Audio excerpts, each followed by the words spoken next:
Alhamdulillahi Rabbil Alamin. Wassalatu wassalamu ala asyrafil anbiya'i wal mursalin Sayyidina wa maulana Muhammadin wa ala alihi wa sahbihi wa rasulillahi ajma'in. Amma ba'd. Kesempatan ini Bapak Ibu, saya ingin menyampaikan luasnya rahmat Allah Subhanahu wa ta'ala. Di hadis yang sahih, Rasulullah sallallahu alaihi wasallam bersabda, "Inna Allah ta'ala mi'ata rahmah, anzala minha rahmatan wahidah bainal jin wal ins wat tayr wal bahaim wal hawam, bima yata'aqabuna wa bima wa biha yatarahamuna wa akhara 99 rahmatan yarhamu biha ibadahu yawmal qiyamah." Apa kemudian kata Rasulullah? Sesungguhnya Allah Subhanahu wa ta'ala memiliki mi'ata rahmah. Ada 100 rahmat Allah, kasih sayang Allah. Anzala minha rahmatan wahidah. Satu rahmat Allah turunkan, Allah berikan bainal jin wal ins. Allah bagi satu di antara jin, manusia, bahaim, qarin, binatang, beburungan, wal hawam. Bima yata'aqabuna, dengan yang satu rahmat ini mereka kemudian saling mencintai, mengasihi. Wa biha yatarahamu, dan dengan yang satu ini juga mereka saling kemudian mengasihi. Wa akhara 99 rahmah, dan Allah akhirkan satu rahmat, dan Allah akhirkan 99 rahmat, yarhamu biha ibadahu yaumal qiyamah, untuk menjadi rahmat kita nanti di hari kiamat. Apa maknanya? Maknanya Bapak Ibu jamaah rahimakumullah, begitu sayang dan cintanya Allah terhadap kita, sehingga walaupun banyak dosa yang kita lakukan, napas kita tidak berhenti. Banyak kan? Terus lagi kita baru banyak orang. Jadi kalau dihitung antara dosa dan amal kita, sebenarnya kita ini rasa-rasa tidak layak kita hidup di atas dunia ini. Layaknya kita dimatikan, dicekik, ditenggelamkan.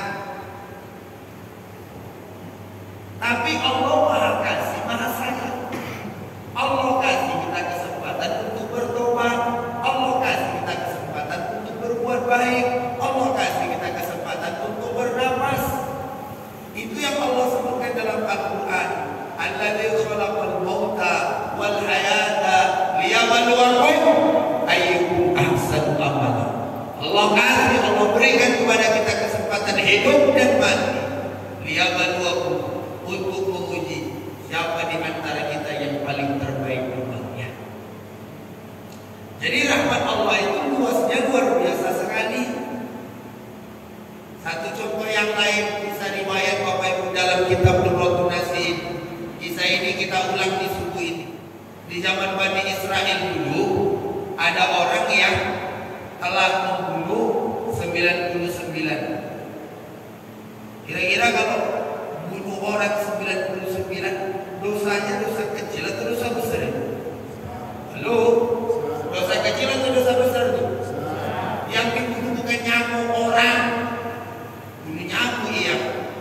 Jadi yang dibunuh orang, yang dibunuh bukan 1, 2, bukan 3. Yang bunuh ada 99. Setelah membunuh 99 orang, ini orang mikir, sampai kapan kejar saya bunuh orang terus? Lalu kemudian dia ngomong di masa tuanya, tak insaf kata dia gitu. Nyari ustaz. Jadi Bapak Ibu kalau ingin insaf, cari ustaz supaya ada yang bimbing. Dicarilah seorang ustaz.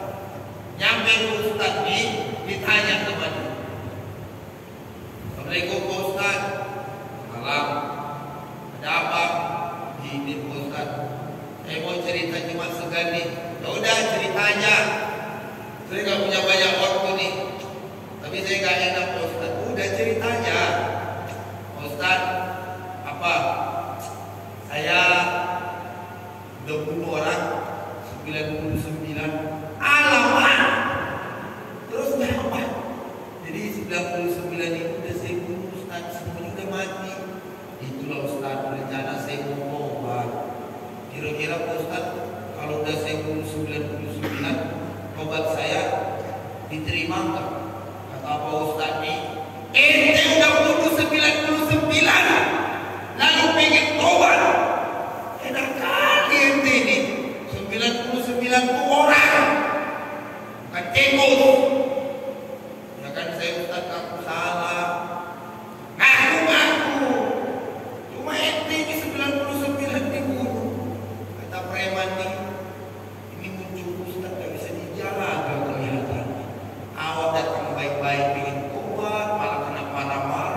Kata dia setelah membunuh Pak Ustaz tadi itu ngomong apa coba?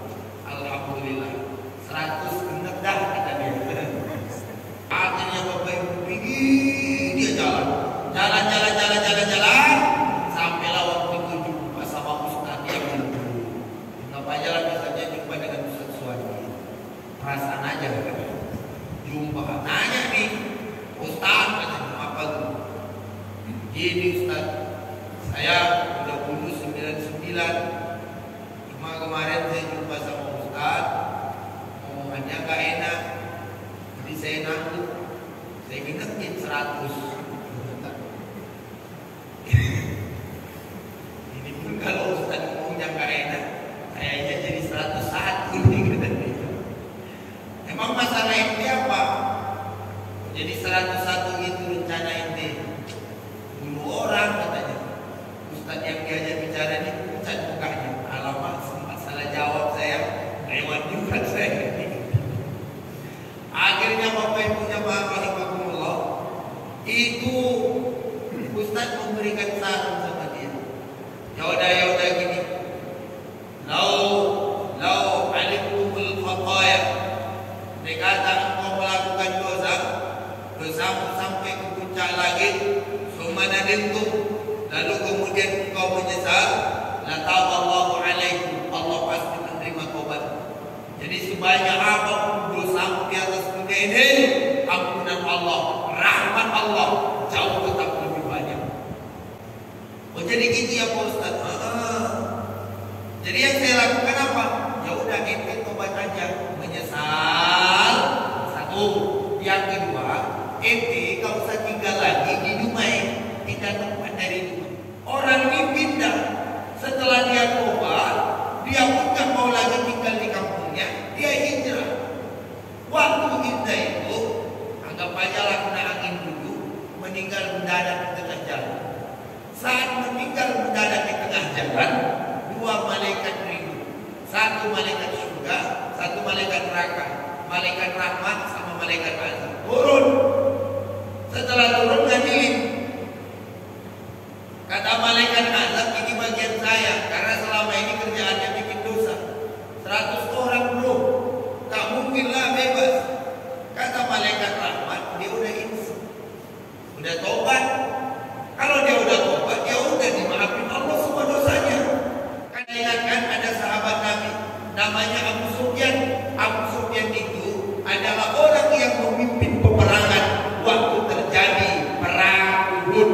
Bahkan di waktu perang Uhud itu sahabat Nabi Rasulullah banyak yang berdarah dan luka.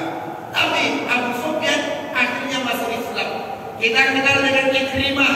Ikrimah adalah anaknya Abu Jahal, tapi Ikrimah masuk Islam, dosanya hapus. Kita kenal dengan Sofwan bin Umayyah. Sofwan bin Umayyah adalah anaknya Umayyah bin Khalaf yang menyiksa Bilal bin Rabah. Tapi Sofwan bin Umayyah, anaknya Umayyah bin Khalaf, akhirnya masuk Islam di tahun ke-7.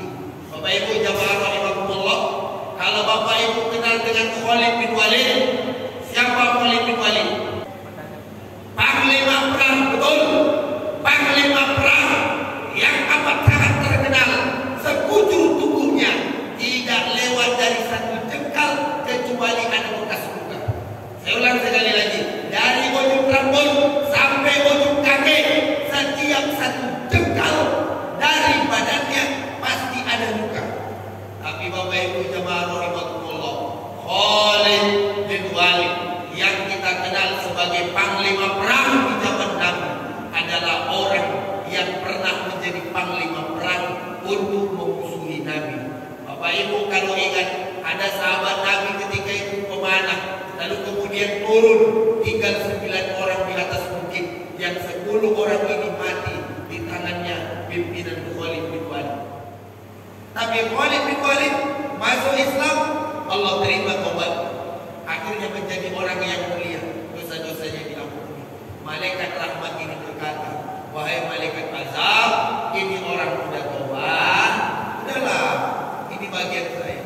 Tapi Bapak Ibu karena ini orang, jadi sengketa, dosanya banyak, tapi udah tobat. Akhirnya Bapak Ibu datang keputusan untuk kemudian Intinya walhasil cerita ini, orang yang tadi telah membunuh 99 ditambah 1, Allah masukkan ke dalam surga gara-gara dia sudah taubat dengan luasnya rahmat Allah. Oleh karena itu Bapak Ibu, terakhir ini saya akan menyampaikan kisahnya Wahsy. Siapa Wahsy itu? Ada yang tahu? Wahsy adalah orang yang membunuh Hamzah. Orang yang membunuh Hamzah namanya Wahsy. An Abdullah ibn Abbas, semoga Allah meridhai, qala ba'atha Rasulullah sallallahu alaihi wasallam ila Wahsy. Rasulullah sallallahu alaihi wasallam mengutus seseorang kepada Wahsy. Yad'u ila al-Islam, diajak Wahsy ini masuk kepada Islam. Fa'arsala ilaihi yaqul, orang yang diutus kepadanya berkata, ya Muhammad, kaifa tad'uni ila al-Islam wa anta tas'amu annahu man qatala nafsan aw ashraq aw zana yudha'u lahu al-'adzabu yawm al-qiyamah. Wahai Muhammad, kenapa engkau mengajak saya masuk Islam padahal engkau yang mengatakan bahwa tas'amu anna man qatala nafsan, orang yang membunuh, au asyraq atau syirik, au zina atau berzina, yudha'u lahul 'adzabu yaumil qiyamah, maka pasti dilipat gandakan azabnya pada hari kiamat. Wa yakul fiha muhana, dan selama-lamanya di dalam neraka. Wa inni qad fa'altu dzalika kullah, saya sudah melakukannya semua. Bapak Ibu bayangin ya, dosa yang dilakukan oleh Wahsy, pertama membunuh Hamzah, syirik kepada Allah, melakukan zina, sudah. Bukan hanya sekedar itu, tapi kemudian Bapak Ibu jamaah rahimakumullah, dia memusuhi Rasulullah sallallahu alaihi wasallam. Pengakuannya semuanya telah dia lakukan. Lalu kemudian apa dia katakan? Fahal tajidu rukhsah, fahal tajidu li rukhsah, apakah ada keringanan dari Allah kepada saya? Fa anzalallah, maka Allah Subhanahu wa taala menurunkan ayat. Apa ayatnya? Illa man taba wa amana wa amila shalihan. Orang yang mau bertobat, mau beriman, mau beramal saleh, sebanyak apapun kesalahan yang dia lakukan di masa lalu, maka masih diterima Allah kebaikan. Bapak Ibu yang merasa bahwa dosa kita banyak, ingatlah ampunan Allah jauh lebih banyak. Kalau merasa kita punya kesalahan, ingatlah Allah memaafkan kita. Kalau Bapak Ibu merasa lemah, ingatlah Allah Maha Kuat. Kalau rezeki kita sempit, ingatlah bahwa Allah yang melapangkan rezeki. Kalau kita sakit, ingatlah Allah yang Maha menyembuhkan. Kalau Bapak Ibu uruni ini ayat, lalu kemudian orang diutus balik kepada Wahsy. Faqala Wahsy, hada syartun sadid. Kata Wahsy, Bapak Ibu, ini syaratnya berat dulu. Dia harus taubat, harus beriman, dan harus beramal soleh. Adakah kira-kira yang lain daripada itu? La'alli la aqdiru alaih, karena saya khawatir kata Wahsy, kalau taubat, beriman, beramal soleh, saya takut gak sanggup.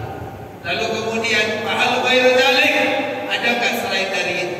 Fa'anzalallahu ta'ala, lalu kemudian Allah Subhanahu wa taala menurunkan ayat. Apa kemudian kata Allah?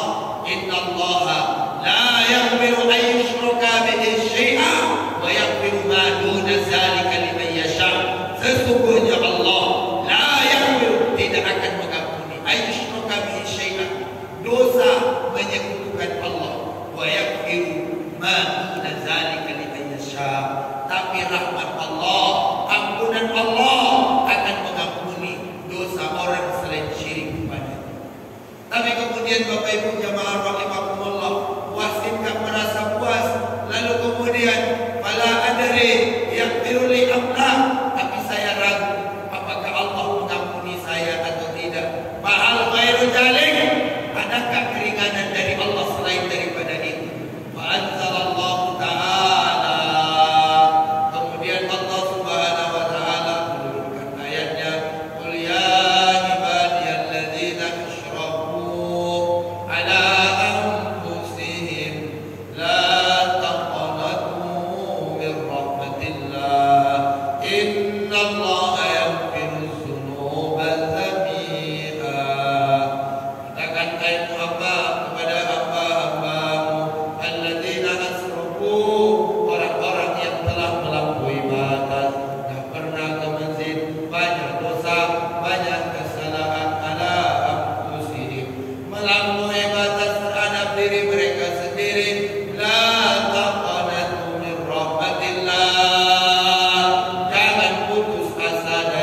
yang awalnya pembunuh masuk Islam dan Islamnya terkenal dengan baik.